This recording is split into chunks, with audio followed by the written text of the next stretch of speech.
kalau masalah SDM-nya kayak kan kadang-kadang yang namanya di sebuah desa gitu kadang kan ada yang tidak mengerti saat terjadinya proses filmmaker itu ada yang main lewat-lewat aja ya kan gitu. Berarti kalau casting sendiri itu nanti penilaian dari sutradara sendiri atau memang dari tim? Sebenarnya ada tim casting, ada casting director juga. Tapi kebetulan ketika misalkan saya jadi directornya, sutradaranya, saya punya kriteria yang harus seperti apa penuhi gitu kan. Tiba-tiba pas tag syuting di jam 9 malam inget banget ada yang teriak, "Kak, udah belum Kak?" gitu kan. Ada yang teriak, belum, ntar lagi close up. Saya bilang close up, satu lagi ya. "Kak, udah belum Kak?" Udah bilang itu. Ternyata pas saya udah, oke, cut, selesai gitu kan. Udah di wrap semua kan, maksudnya. Tiba-tiba satu jatuh, semuanya jatuh, Mas.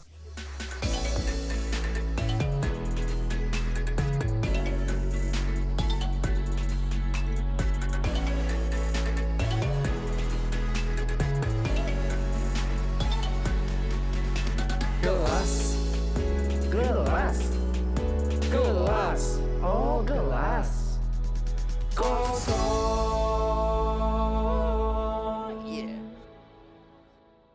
Gelas kosong, ha! Kali ini kita kedatangan orang paling spesial. Ya, siapa lagi? Kalau kan? bukan, pasti ada yang tahu dong. Pastilah orang Ya. filmnya tuh udah, ya kan. Benar, ini perdana kita kolaps lagi ya. Iya. Setelah 1 tahun 3 Lo yang susah. hari. Yang paling Ya, susah kita nih. baru ketemu lagi nih. Cokos kitanya susah. Gila, bener. Sekalinya datang dengan bintang tamu yang spesial banget. Iya, benar. Ya kan. Beliau ini adalah salah satu filmmaker.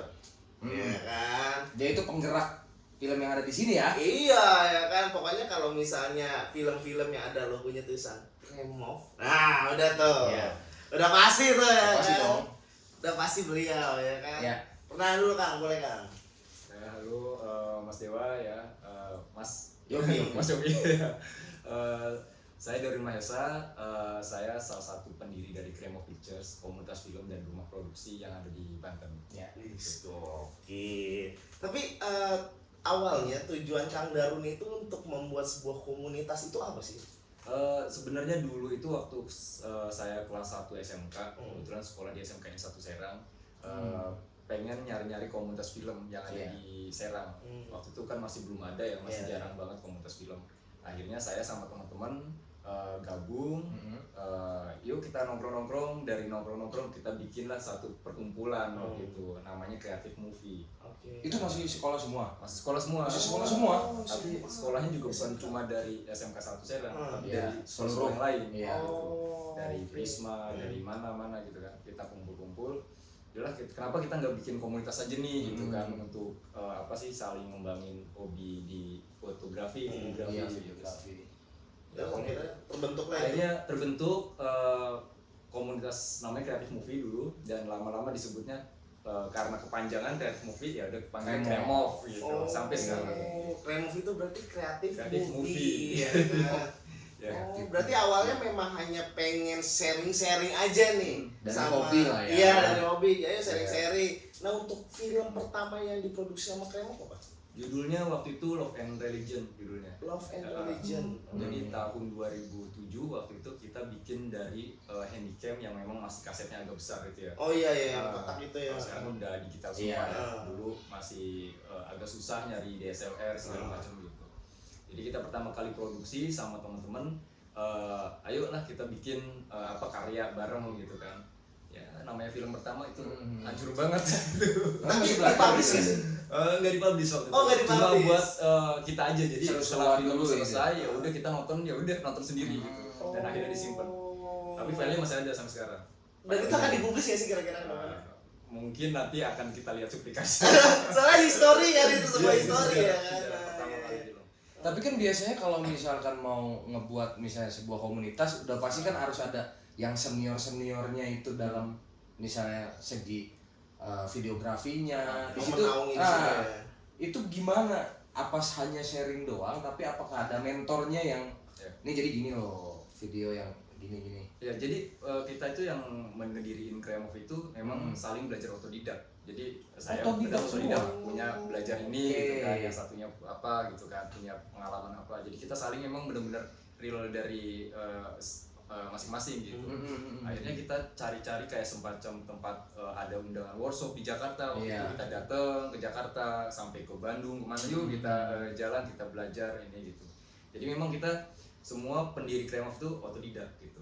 Jadi memang nggak ada yang basic sekolahnya film atau apa gitu. Karena memang berangkat dari hobi yang sama. Gitu. Hobi yang sama. Pendirinya itu ada siapa juga tuh? Ada Meli Amelia, saya sendiri, terus Jamie, banyak sih beberapa teman-teman, ada sekitar 10 orang. Oh iya. Dan sekarang masih terlibat di dalam Kremov? Karena mereka ada yang udah punya Kesibukan keluarga, masing-masing. ada yang pindah keluar kota Iya, gitu kan. iya. Jadi tinggal saya sama Meli. Gitu. Oh, tinggal berdua sekarang. Berdua. Meli pun sekarang udah sibuk karena udah ya punya anak gimana sih punya keluarga ya. Agak susah. Berarti Kang Darun itu harus sibuk tetap di Kremov. Harus survive. Nah, tapi kan banyak mungkin dari perjalanan dari 2007 sampai 2023 sekarang ya. Kan pasti 24 sekarang. kemarin tahun barunya nggak kerasa ya. Nggak kerasa. Itu sekarang 2024 gitu ya. Berarti kan udah banyak yang namanya cikal bakal orang-orang yang menggantikan mereka yang sudah regenerasi. Iya, regenerasi. Jadi setiap tahun kita kayak membuka open recruitment untuk generasi baru. Karena kalau misalkan komunitas kita nggak ada regenerasi, ya mungkin akan susah juga ya untuk meneruskannya gitu kan. Karena pasti yang lama-lama akan seleksi alam gitu keluar masuk gitu. Jadi sampai sekarang ya alhamdulillah dari 16 tahun kita regenerasi. Terus ada yang lama-lama juga ada. Jadi artinya yang generasi pertama seperti saya sama teman-teman, ada yang generasi kedua juga masih terus lanjut. Itu setiap tahun apa beberapa tahun sekali? Setiap tahun. Cuma memang setahun itu kita nggak ngambil orang yang cukup banyak, maksimal sekitar 30 orang. Berarti jumlah sekarang berapa ini anggota? Nah, jadi anehnya gini, ketika kita rekrutmen akan selalu ada yang keluar gitu. Jadi kayak semacam misalkan kita rekrutmen nih, keterima 30, ada juga yang nanti keluar, tapi jumlahnya akan tetap sekitar 70 orang selama setiap tahunnya. 70 Akan selalu seperti itu. Selalu seperti itu. Iya. Berarti ada yang masuk, ada yang keluar, Ada yang gitu. keluar, Tapi jumlahnya rata-rata 70-an gitu. Iya. Emang syaratnya misalnya open recruitment itu syaratnya apa aja sih biasanya nih? Sebenarnya yang paling syarat yang paling gampang tuh ada kemauan ya untuk belajar film gitu. Karena kita rekrutmen itu bukan mencari orang yang udah profesional membuat film. Tapi kita mencari orang-orang yang memang dia mau belajar dan sharing sama kita gitu sih. Bukan mencari yang dia profesional udah bisa bikin film terus kita rekrut, enggak. Berarti ibaratnya Kremov itu tempatnya sharing and caring tentang betul, videografi sharing and caring. Ya. Tapi kan kadang orang anggotanya pasti mikir, selain gue dapat manfaat belajar, apalagi manfaat yang gue dapat ketika bergabung di Kremov ini gitu? Sebenarnya manfaatnya adalah jaringan. Jadi mereka punya teman-teman baru yang satu hobi yang sama, terus mereka bisa kayak saling kenalan, buka bisnis wedding gitu kan. Dan banyak juga yang dari Kremov akhirnya mereka kayak buka rumah produksi kecil-kecilan, buka untuk wedding, untuk dokumentasi gitu sih. Banyak manfaatnya. Terus selain itu juga mereka bisa menjadikan film-film Kremov sebagai showreel mereka untuk mengajukan beasiswa misalkan gitu. Dan itu banyak yang udah Dan ada yang tembus, tembus, malah sampai ke luar negeri gitu. Oh berarti Kremov ini, tapi kok kalau misal dalam filmmaker, Kremov itu berarti hitungannya PH atau komunitas? Ya, jadi sebenarnya awalnya Kremov ini komunitas, tapi di tahun 2014 karena kita merasa capek juga nih gitu, maksudnya kita bikin film tapi nggak ada pemasukan gitu kan, sedangkan dapur kita harus terus berjalan gitu kan. Akhirnya 2014 kita coba bikin kayak CV gitu kan, bikin usaha legalitas kecil-kecilan. Jadi sampai sekarang kita ya punya dua sistem gitu, Kremov itu komunitas film sama rumah produksi.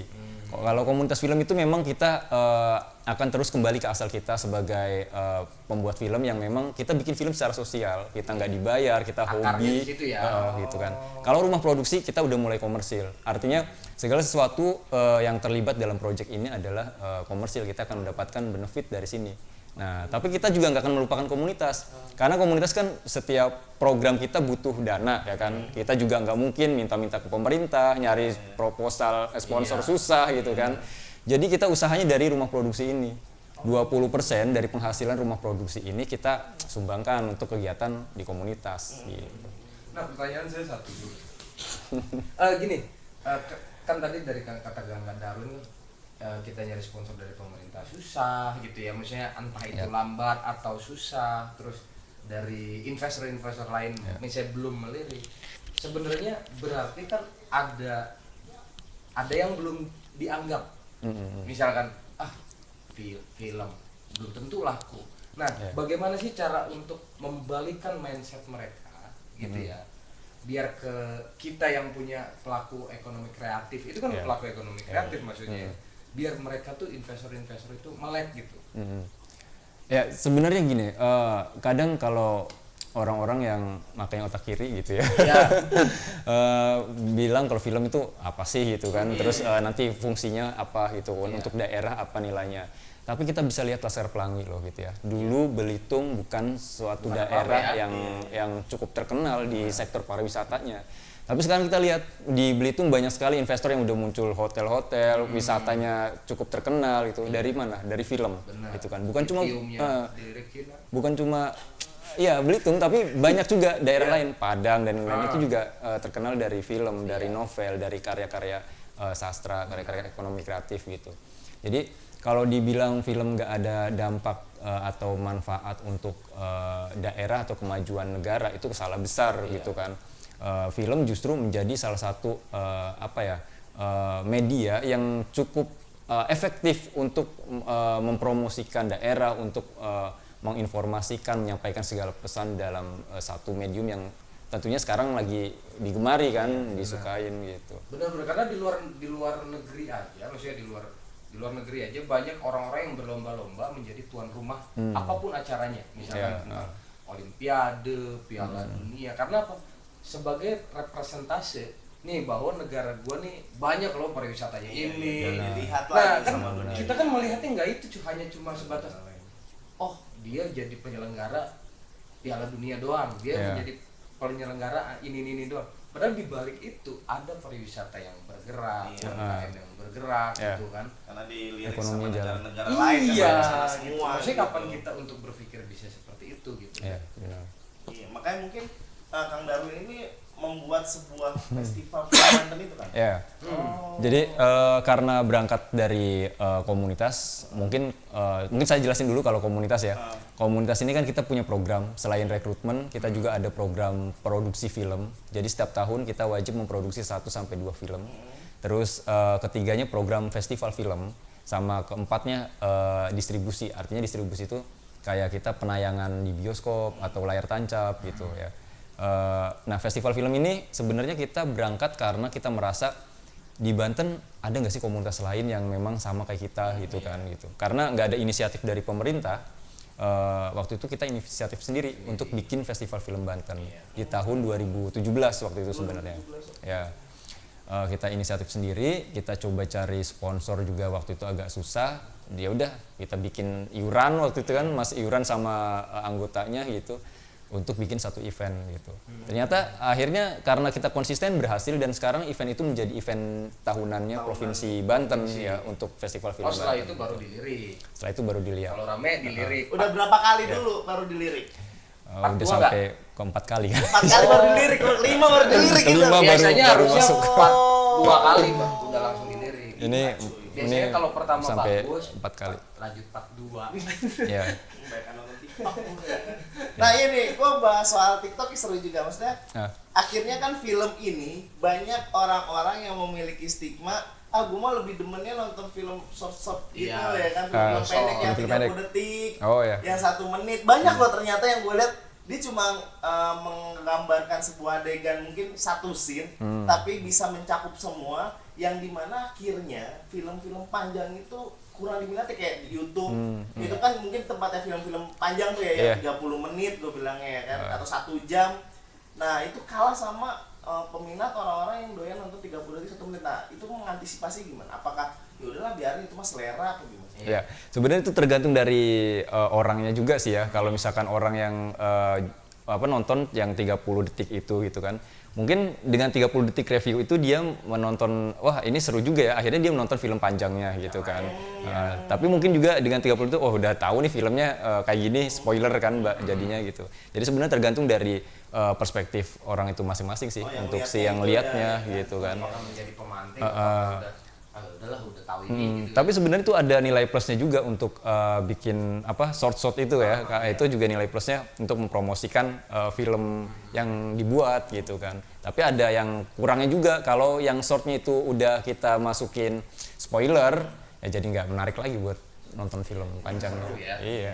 Terus sekarang pengen bahas ke Rumi ya. ya. Rumi. Nah itu saat pembuatan film Rumi ya, itu gimana kan? Jadi Rumi ini sebenarnya udah lama banget pengen bikin film tentang Rumi. Waktu itu bulan puasa, saya di Jakarta, saya lihat tari Sufi waktu itu. Waktu itu nggak tahu itu tari apa sih yang muter-muter gitu. Nah, pas di situ saya coba baca, cari-cari di internet, terus saya coba lihat videonya gitu. Wah ternyata menarik nih kalau dibikin satu film gitu kan. Ternyata tari Sufi ini juga dipelajari di pondok-pondok, khususnya di Jawa sebenarnya. Kalau di Banten sebenarnya masih belum gitu kan, masih belum ada gitu.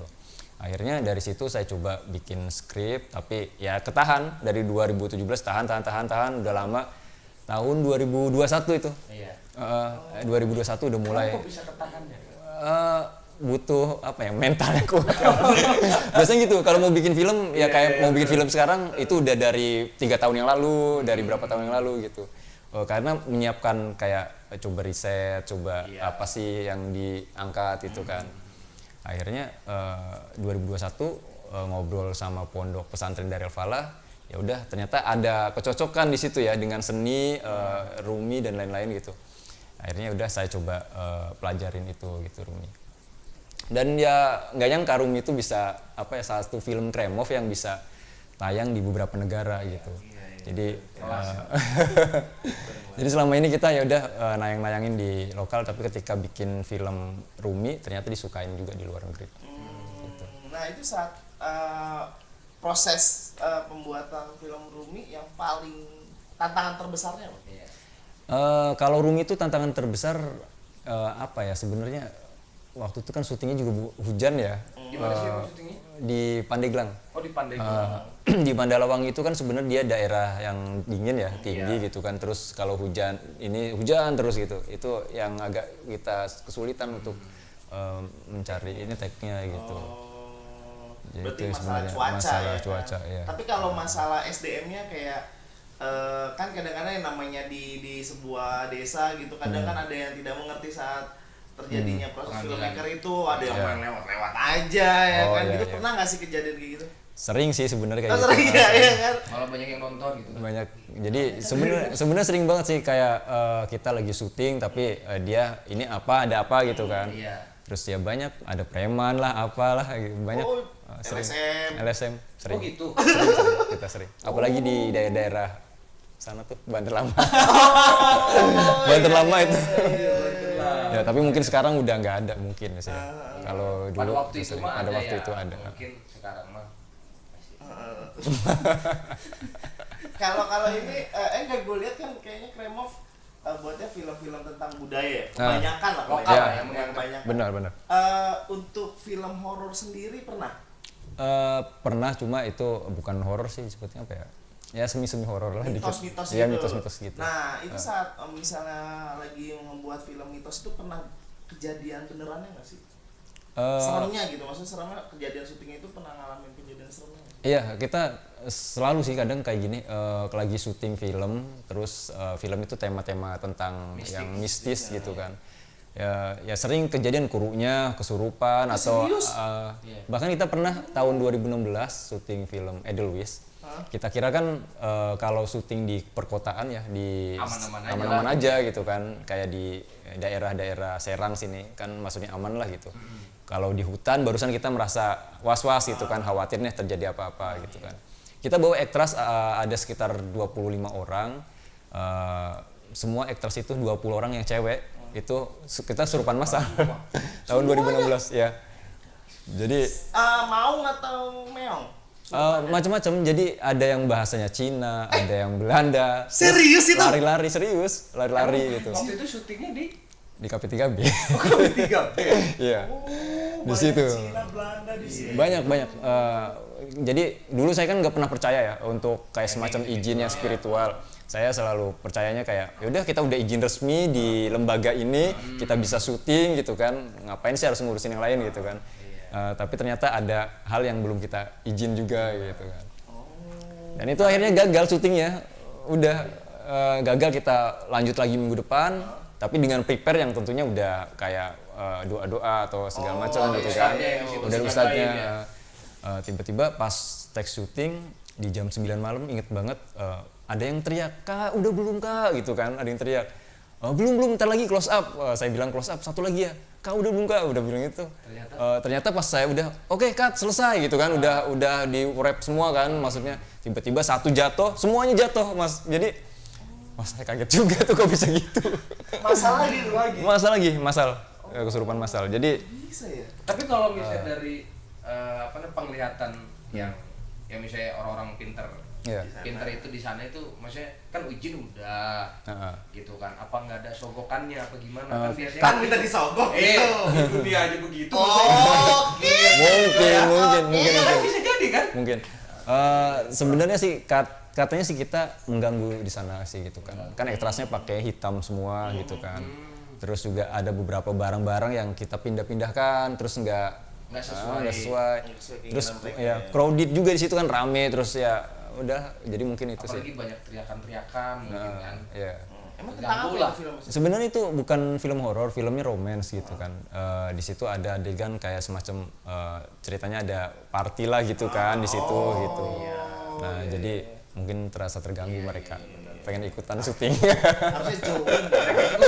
Iya, mau Tapi syuting. kan malu dia, mau nunjukinnya malu kan. Harus casting dulu sih.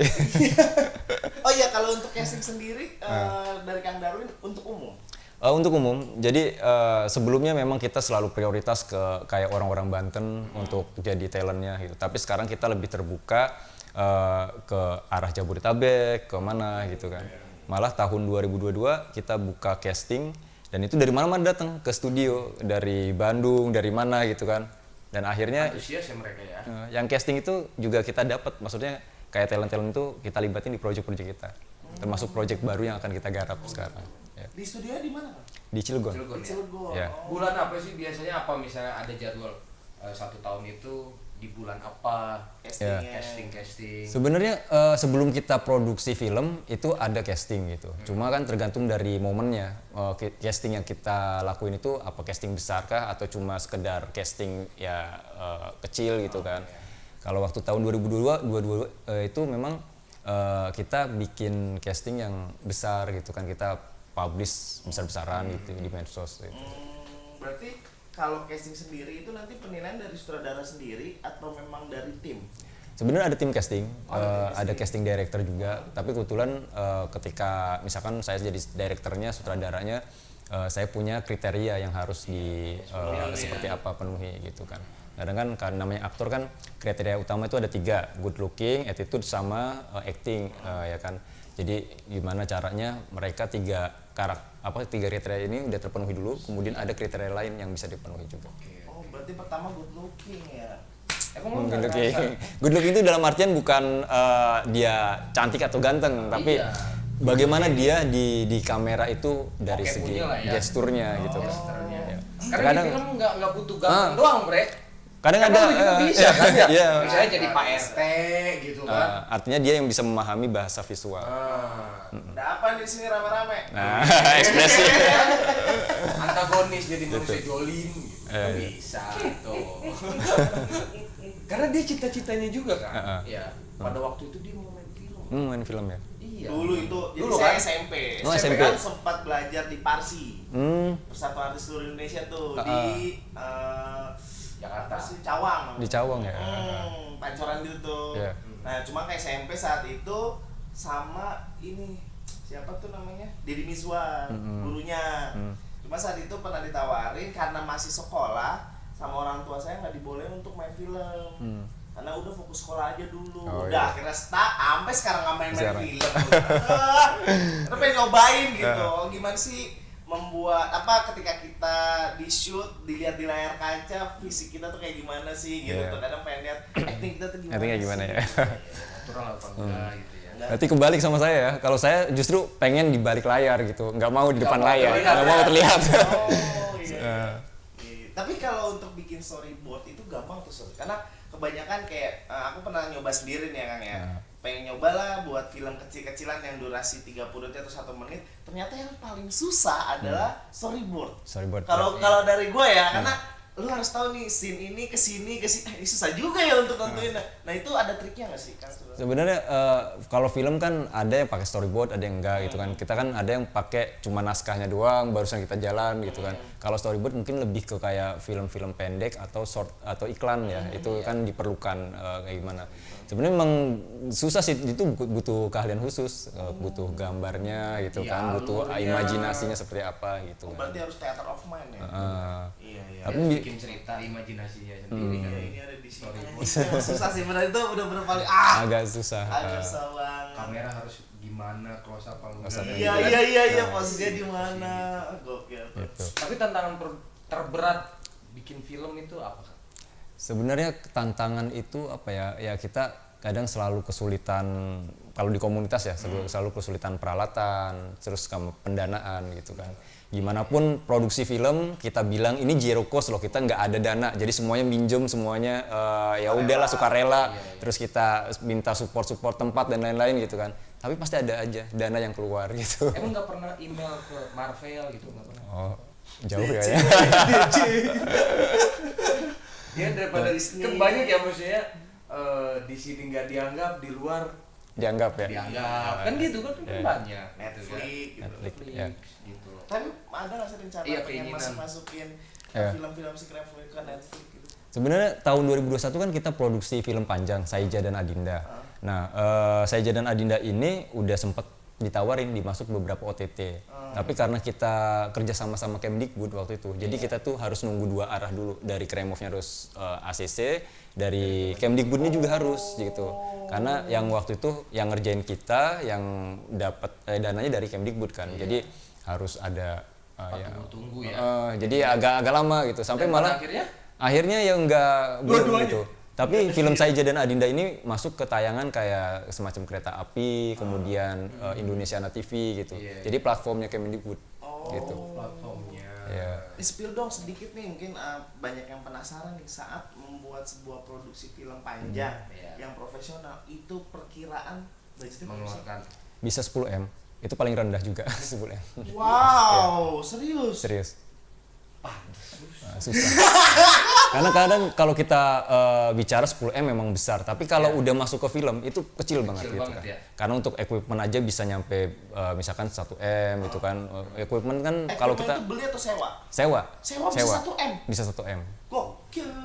Film pendek aja equipment bisa nyampe, kita bikin bisa nyampe 150 juta untuk itu equipmentnya biasanya aja. emang kalau misalnya film pendek itu kan hanya seminggu juga Iya. beres gitu ya. Kalau film panjang Film panjang bisa nyampe 2 bulan, makanya itu yang bikin mahal gitu. Misalkan satu kamera aja kan kita nggak mungkin kalau bikin film yang layar lebar, kameranya kan juga harus sesuai standar bioskop dong gitu kan. Nah kamera sinema itu kalau kita bicara ARRI misalkan ARRI Alexa itu kan, itu per day-nya 2.500.000 kan, itu body only artinya.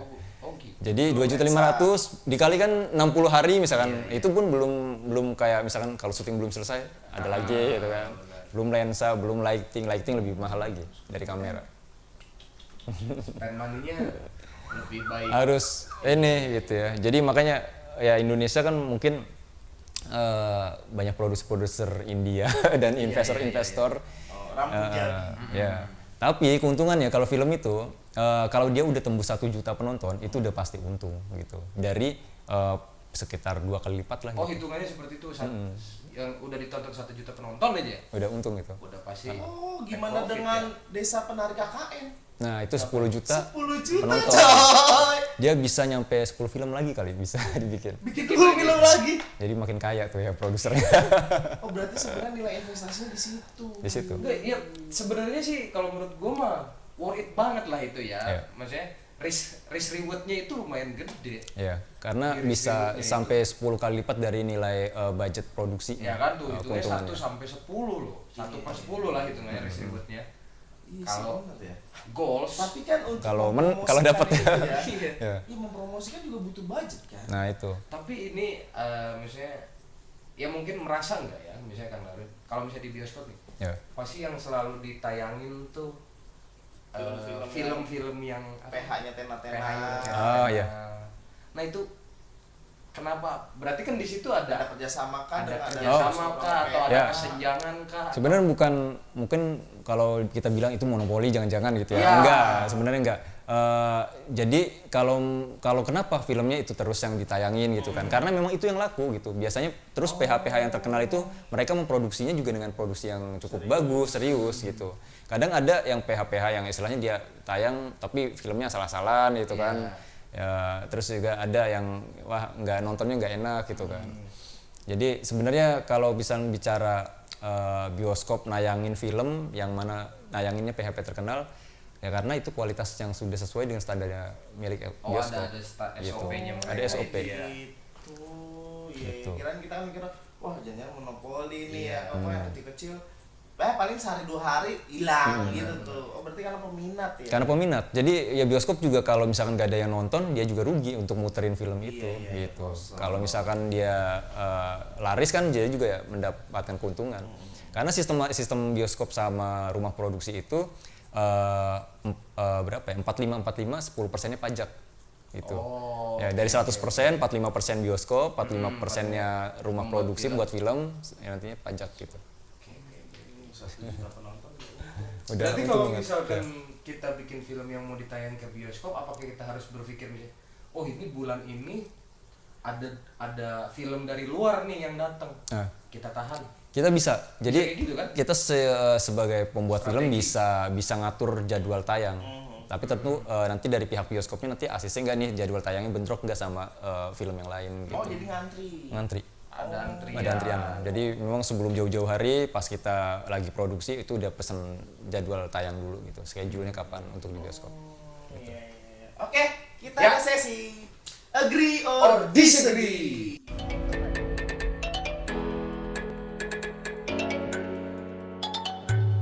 Agree or disagree yang pertama, setuju atau tidak setuju ekosistem perfilman di Kota Serang masih sangat minim? Setuju.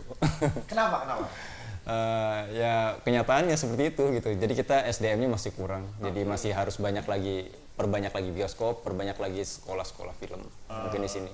Ya harus ada keterlibatan dari pemerintah ya, dan juga masyarakatnya juga harus terbuka dengan film. Kalau SDM-nya sudah mulai banyak tapi peminatnya masih kurang. Itu juga jadi faktor yang masih kurang juga ekosistemnya gitu. Oh, berarti harus seimbang. balance lah ya. Ya. Ketika SDM sudah mulai tercipta banyak, nah cara menciptakan peminatnya kayak gimana tuh? Kan kalau SDM mungkin dengan sekolah segala macam, untuk peminatnya. Mungkin ya bisa dilakukan dengan cara kita bersosialisasi dengan masyarakat karena kan film masih agak jauh ya gitu kan. Jadi ya gimana teknis masih dari si dipandang pembuat sebelah film. mata lah Ya. kebanyakan. Jadi peminatnya apa sih film? Mendingan juga gua gitu kali ya. Iya. Nah, itu kadang kan kita punya kesulitan gini ya. Kayak sebuah perusahaan yang ingin mengiklankan sesuatu. Nah, Dia pasti udah akan berpikiran, lah gua ngapain ribet-ribet buat iklan yang pakai skrip yang akhirnya jadi film. Mendingan gua juga bayar endorse, ya kan, yang cuma ngevlog gitu misalnya. Nah, itu gimana tuh? Apakah menjadi sebuah pilihan atau gimana tuh? ya sebenarnya itu tergantung dari si perusahaan itu sendiri sih. Oh, pilihan Nah, aja pilihan, itu mah ya. Berarti dari film mah kalau mau ke film monggo gitu, Iya. kalau mau ke endorse gitu ya. Ya. Oh iya. Oke, yang kedua boleh. Oke. Pertanyaan yang kedua, agree or disagree nih kan. Setuju atau tidak setuju? Film di Indonesia itu masih kalah saing sama film yang di luar. Setuju. Apa sih setuju? setuju. Why? Pertama dari segi teknologi, tapi ya kita sekarang ini film Indonesia sudah semakin baik ya gitu kan. Tapi dari segi teknologi kalau kita lihat kayak banyaknya film-film Marvel, film-film yang masuk ke Indonesia ternyata itu bisa mempengaruhi jumlah penonton film Indonesia itu sendiri gitu. Ya mungkin apa ya, solusinya ya kita harus terus melihat film luar sebagai referensi Kiblatnya ya akan seperti apa gitu. Apakah hanya sebatas sebenarnya SDM kita oke punya sebenarnya, tapi mungkin berhubung equipmentnya mungkin belum sanggup ke arah equipment orang-orang luar, apa seperti apa? Ya sebenarnya banyak juga dari orang kita yang dia kerjanya di luar, film-film luar gitu, banyak juga. Mungkin karena di Indonesia itu masih belum banyak produser atau investor yang berani mengeluarkan uang dengan budget yang besar gitu kan untuk membuat sebuah film gitu, sehingga film di kita juga ya sampai sini batasnya gitu, ada batas-batas tersendiri. Karena kenapa produser nggak bisa berani mengeluarkan itu? Karena mereka juga mikir ini film Indonesia nggak bisa dijual luas ke seluruh dunia gitu. Beda sama film-film Hollywood yang memang dia walaupun mengeluarkan budget besar juga dia akan bisa menjual ke seluruh dunia, dan itu ya worth it lah buat mereka berani gitu untuk mengeluarkan itu. Tapi kalau Indonesia kan masih belum gitu. Soalnya kan kayak yang udah mulai maju ya perfilmannya itu adalah Korea. Korea tuh udah yang tadinya hanya drakor, sekarang film actionnya gokil juga coy. Udah bagus masif ya. Train of Busan ya kan, zombinya, karena menurut gua film produksi paling gede itu film zombie. Lu bayangin harus mengkosongkan, bikin ini kan gede banget tuh. Bollywood ya, juga kan sama Bollywood ya kan, yang tadinya cuma begitu-gitu doang, Inspektur Pinjai. Dulu Inspektur Pinjai ya kan, Icu-Icu Hotahe ya kan. Sekarang udah film-film actionnya udah banyak. Nah Indonesia nih kapan? Karena gue kemarin udah seneng tuh ketika ada beberapa film yang kayak Gundala. Itu memperkenalkan superhero di Indonesia tuh. Ya kan, Gatot Kaca ya kan. Wiro Sableng saat itu ada movie-nya. Nah itu gue sebenarnya udah, wah ini bisa nggak sih kayak the next Marvel cuma versi Indonesia ya gitu. Nah lu menurut lu gimana tuh? Ya sebenarnya Indonesia bisa ya bikin hal-hal seperti itu juga, karena kita lihat film-filmnya Joko Anwar tuh kan keren-keren ya, itu dia bisa sampai bikin Gundala yang bagus banget ya. Tapi ternyata peminat sekarang itu, penonton film lebih suka ke horor sayangnya gitu. Jadi ya, makanya pihak-pihak produser, pihak-pihak rumah produksi lebih banyak memproduksi film-film horor. Karena yang mereka kejar adalah bukan satu karya, tapi gimana caranya ini gue jualan nih, ya udah ini laku gitu barang ini gitu. Jadi bukan, kalau kita sebagai pembuat film kan yang kita perhatikan adalah artis seninya ya, maksudnya karyanya gitu kan, dari kreatifnya, sisi kreatifnya. Tapi kalau dari pihak produksi ataupun investor, mereka akan melihat ini kejual nggak ya, cuan dulu gitu. Gitu. Jadi itu. Tapi kan gue penasaran kenapa sih kebanyakan penonton tuh demennya nonton film horor, apa karena di bioskop biar Lo tau gak kenapa bisa kayak gitu? Kenapa coy? Itu sebenarnya gara-gara Misteri Gunung Merapi itu sampai 5. Kita dicocokin dari kecil Misteri Gunung Merapi 1, 2, 3. Malampir. Bener kan? Jadi senengnya yang horor-horor, ya kan? Grandong. Kenapa kita doyan Korea? Dulu telenovela. Cocokin ya kan? Bollywood yang nangis-nangis. Iya. Karena ya tuh film-film kayak Gundala mungkin setan-setan di Indonesia lebih serem kali ya gitu. Bener. kan ngomong setan tuh Buka sendiri. kan. Aduh. Ada lagi nggak, Le? Agree or disagree yang terakhir ya terakhir. kan? Menurut setuju atau tidak setuju? Di Banten sendiri ini apa namanya tuh kan gue lupa. Lu sih bahas Gundala aja. Lu yang ngebahas, gue malah hampir. Oh ya, setuju atau tidak setuju? Talent di Banten ini masih minim. Setuju sih, kayaknya kau setuju semua ya. Berarti memang talent-talent di sini pun untuk memerankan sebuah film masih sangat minim. Masih minim gitu. Mungkin kita sudah coba mencari kayak casting ataupun, tapi selalu kalah kualitasnya dengan yang dari luar. Dari luar. Banten. Banyakan yang bagus di mana? Banyakan rata-rata ya Jakarta gitu kan. Bandung itu mereka Karena di bagus-bagus. sini kita belum punya universitas seni kali. Gitu, ya. Bisa jadi. Bisa jadi Jogja itu. Jogja ada ya. Jogja ada. Pasti keren-keren tuh. Jakarta ada. Di sini sebenarnya ada Untirta yang di prodi seni ya, apa ya? Seni dan ada di Oh, Untirta baru ada. ya? Cuma memang untuk ke film, ke acting itu memang masih belum ya. Masih belum ada. Baru Ya, soalnya masih baru. iya. Masih ngejar akreditasi. Akreditasi. Tapi kalau acting itu yang diutamakan apa sih kan?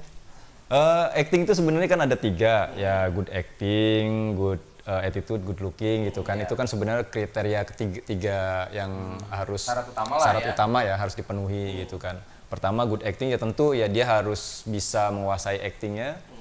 Attitude itu dia bagaimana cara bisa kerja sama kita sama tim pembuat film. Karena kan ada yang dia bagus actingnya tapi susah banget nih diaturnya, terus juga schedule-nya mau enak semaunya sendiri ya. gitu kan. Itu kita nggak bisa juga.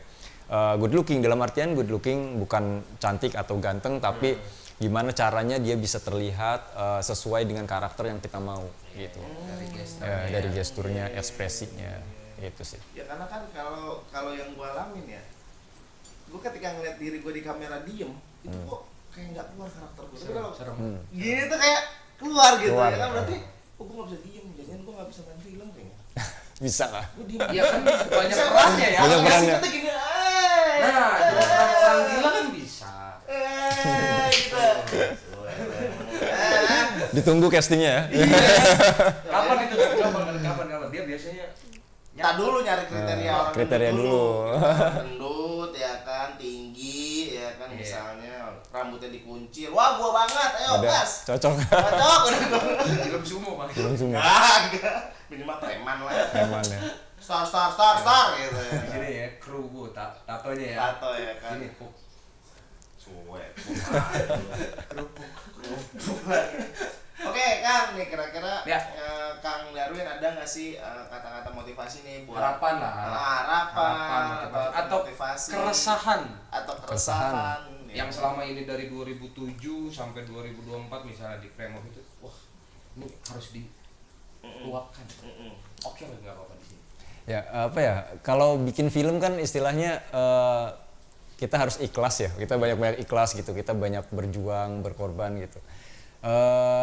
Sebenarnya kalau kita bicara keresahan, Banten itu terutama Serang juga ya, kota Serang itu kayaknya perlu diperbanyak lagi bioskop-bioskopnya gitu kan.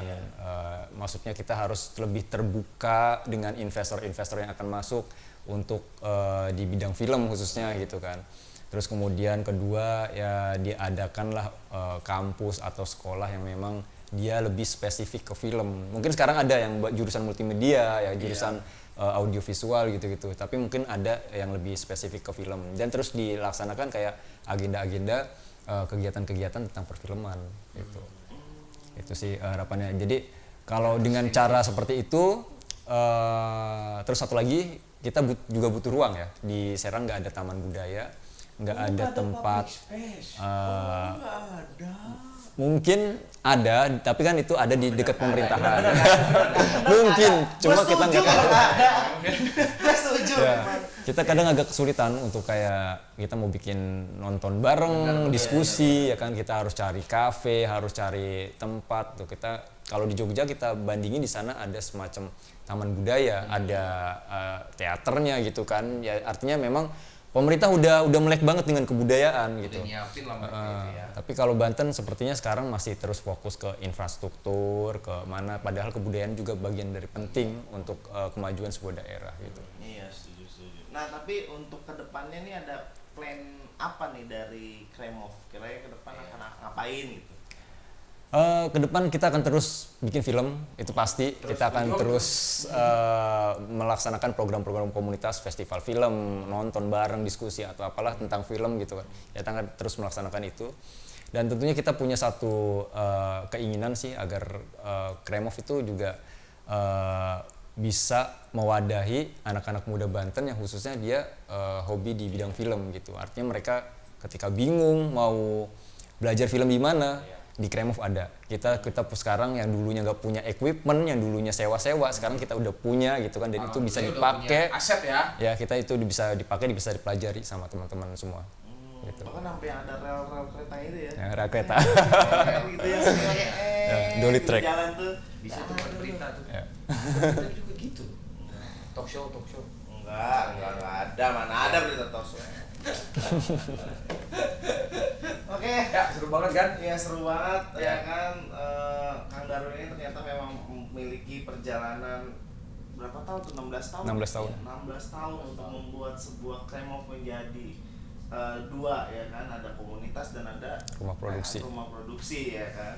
Tapi dibalik itu jangan lihat langsung dari kesuksesan, ya prosesnya coy. 16 tahun lu bayangin baru bisa. Tapi kalau mau nonton film Kremov di mana sih? Ya sebenarnya kalau film-film kita kan rata-rata buat festival. Jadi karena kita kirim ke festival itu nggak boleh dipublikasi dulu. Jadi kadang agak susah sih untuk menontonnya. Tapi beberapa film-film yang udah kita produksi udah lama gitu kan, udah kita tayangin di YouTube-nya Kremov. Oh ada. Ada beberapa gitu. Tapi pernah disaksi diri juga nggak sih di mana?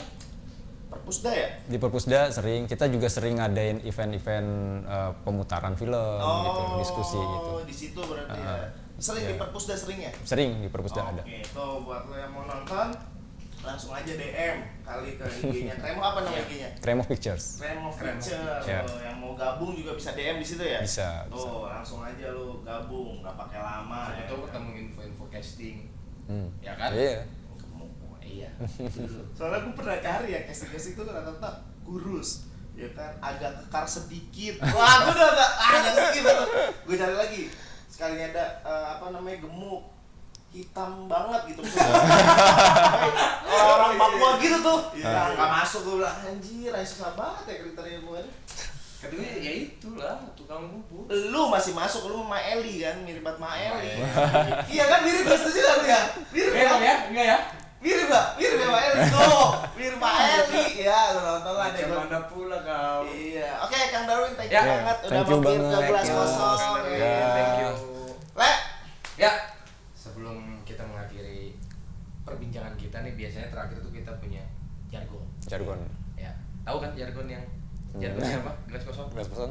Pasti udah sering kan masa sering lo pasti tahu dong jargon pasti kita. nanti pulang nonton. Namanya pilih satu kan.